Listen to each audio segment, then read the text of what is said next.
হিমিস ক্রিয়েশনের সকলকে স্বাগত। আশা করি সবাই খুব ভালো আছো। যদিও আমার একটু ঠান্ডা লেগেছে, একটু না ভালোই লেগেছে ঠান্ডা, পুরো গলা বসা, নাক বন্ধ।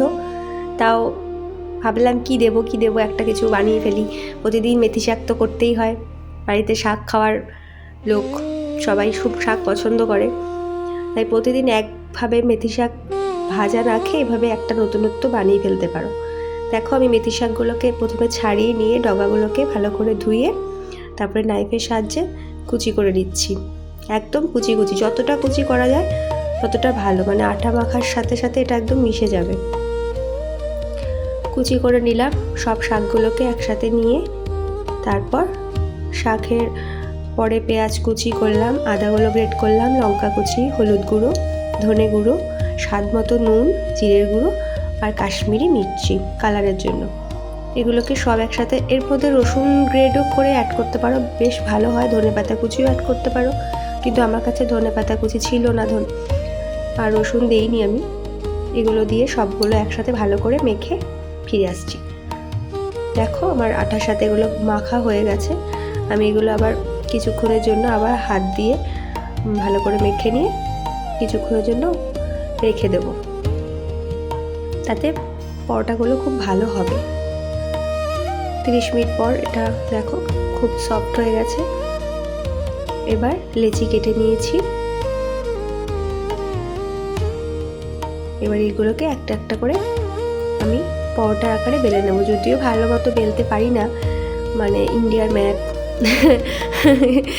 ম্যাপ আকৃতি হয়ে যায়, তবু চেষ্টা করছি। কি তোমরা চাইলে গোল গোল করেও নিতে পারো, আবার আমার মতো 3 কোণাচে পরোটার শেপেও করে নিতে পারো। আমি এগুলোকে পরোটার শেপে বেলে নেব।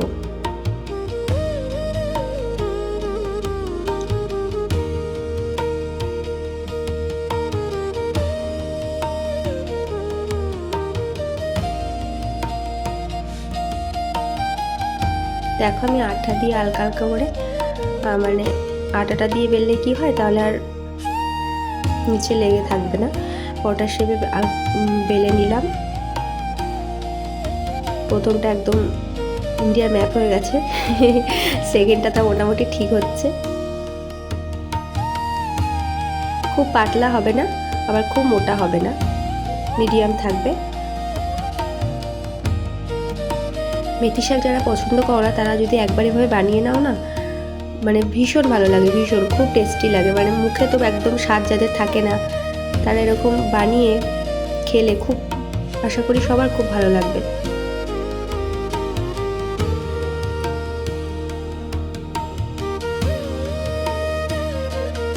একে একে আমি সবগুলোকে বেলে নেব এভাবে।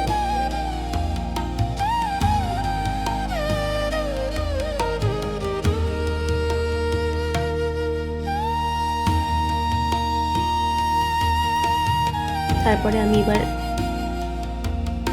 এগুলোকে ভেজে নেব। দেখো হালকা হাতে, একদম তেল অল্প, চাইলে তেল ছাড়া তেল একটু দিলে ভালো হয়। আমি একদমই তেল কম ইউজ করি, একদম তেল কম দিয়ে দেখো সুন্দর করে ভেজে নেব।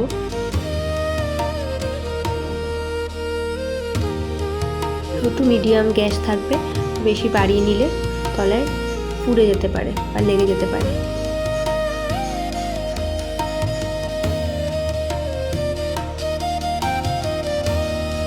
এবার আমি একটু তেল দিয়ে দেবো।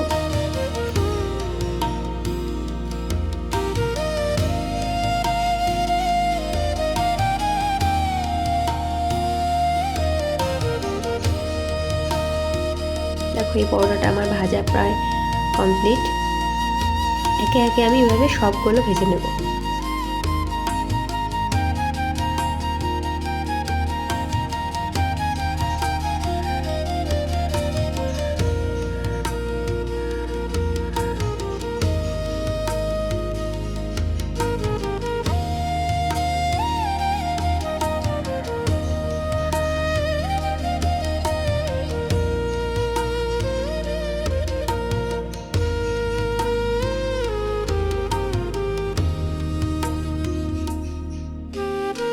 সেকেন্ড পরোটাটা দিয়ে দিলাম, এটাকেও আগের মতো করে ভেজে নেব।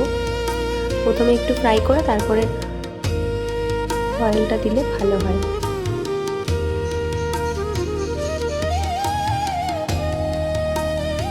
এটা মনেই হবে না যে মেথি শাকের একটা সুন্দর স্মেল আছে, ওটা তো ভীষণ ভালো লাগে, মানে এত টেস্টি হয় না খেতে।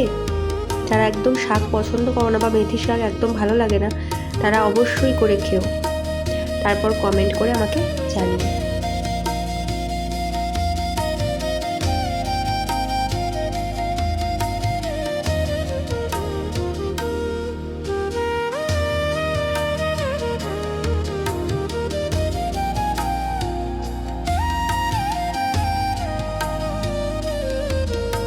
আমি আবার একটু অয়েল দিয়ে দিলাম। ওটা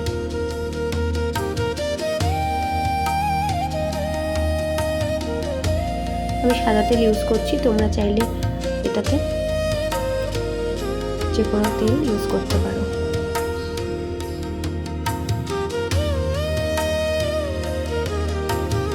আমার একে একে সব পরোটাগুলো প্রায় ভাজা শেষ হয়ে এসছে।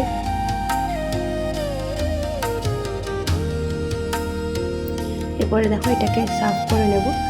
এটা আচার দিয়ে, টক দই দিয়ে বা রায়তা করেও অসাধারণ লাগে, ভীষণ টেস্টি লাগে খেতে। একবার বানিয়ে খেও দেখো, ভীষণ ভীষণ ভীষণ ভালো লাগে। চলো তাহলে সবাইকে টাটা। আমার ভিডিওটা আজকে আমি এখানেই শেষ করছি। সবাই ভালো থেকো, সুস্থ থেকো। পরবর্তী ভিডিও নিয়ে আবার তোমাদের সামনে হাজির হবো। চলো টাটা।